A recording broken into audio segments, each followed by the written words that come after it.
ang nag-deliver papunta sa bahay nila Pangulong Bongbong Marcos at Speaker Martin Romualdez mag-insert o magpasok ng 100 billion worth of projects sa BICAM.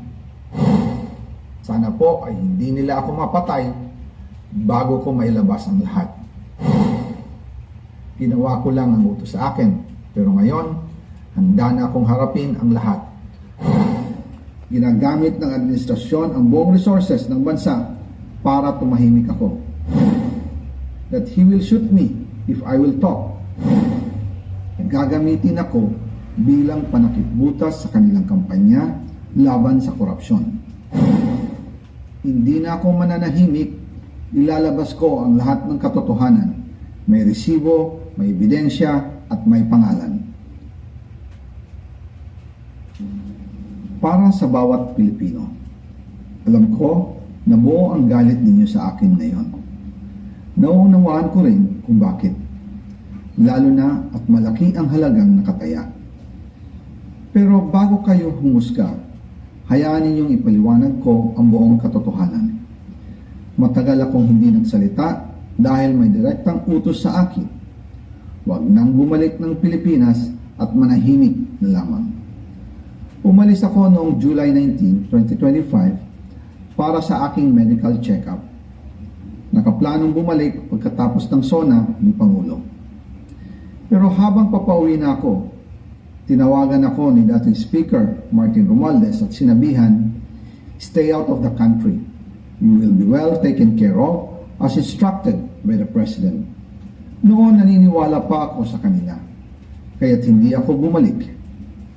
Tumikom ang aking bibig, sumunod ako, pero ang hindi ko alam, ang ibig pala nilang sabihin sa aalagaan ka namin ay gagamitin ako bilang panakipbutas sa kanilang kampanya laban sa korupsyon.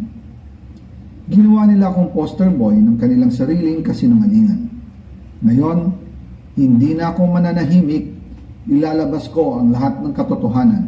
May resibo, may ebidensya, at may pangalan.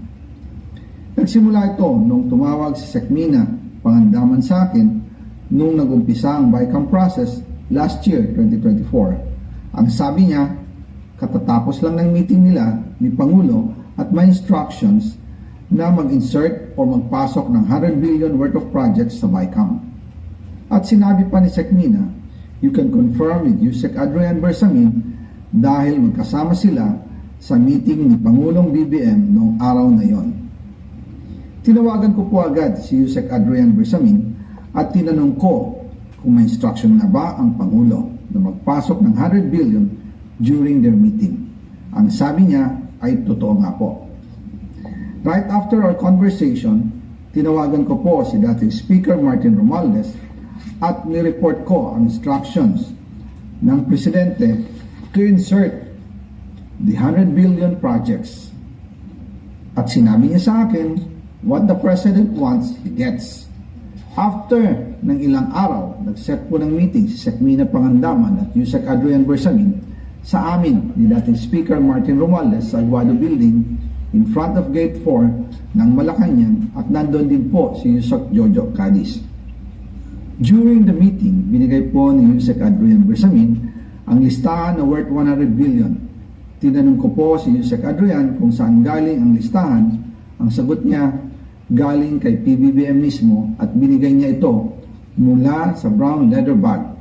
Nung sinabi po ni Yusek Adrian Bersamin, yung brown leather bag, naalala ko noong nasa Singapore kami right after the elections of May 2022 sa Hilton Hotel, kami ni dating Speaker Martin and PBBM habang pauwi at pabalik ng Pilipinas, hinabol ng PSG ang brown leather bag at ang sabi ni PBBM, maiwan na lahat, wag lang ang brown leather bag.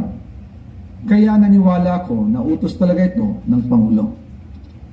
Pagkatapos ng ilang araw, I informed sina dating Speaker Martin Romualdez, Sekmina Pangandaman, Yusek Adrian Bersamin, and Yusek Jojo Cadiz na kung pwede 50 billion lang ang ipasok sa program funds dahil so sobra ang DPWH funds versus sa DepEd. In practice, hindi pwede na mas malaki ang budget ng DPWH kaysa edukasyon.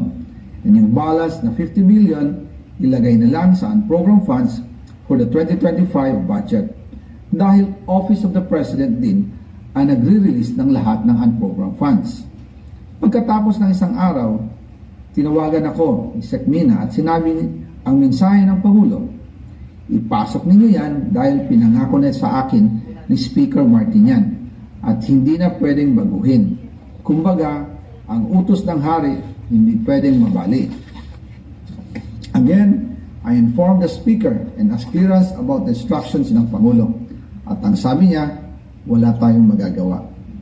Kaya po nagtataka ako kung bakit sinasabi ni Pangulo na hindi niya makilala ang budget, samantalang lahat na binawas at dinagdag sa mga ahensya ng gobyerno ay humihingi ng approval sa kanya si Sec Mina Pangandaman. Upang ito ay higit na tumalas at tumibay, upang ito ay halid namin sa maso ng mga manggagawa, upang ipagpatuloy ang pambansa, demokratiko, pakikibaka para sa kalayaan. Kaya kung marin na nabanggit nga kanina ng mga tagapagsalita, sino ang nagtutulak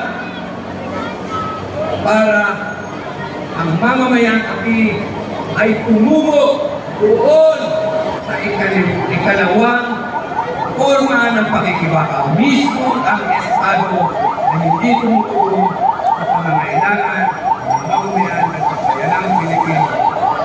Mga kasama, tandaan natin, kailangan sa hanay ng mga magsasaka, patuloy tayo mag-organisa, patuloy na magpanawa, patuloy na magmulat, sapagkat ang ating karapatan ay hindi ibinigay ng Estado. Ito ay kailangan natin ipaglaban. Kaya mga kasama, tandaan, pakikibaka, ang pambansang demokratikong pakikibaka ay dapat natin isagawa at maging masipay. Tayo ang may pinaka-abanteng destacamento, mga kasama. Pagpupugay sa ating lahat, mabuhay tayo lahat, mga kasama.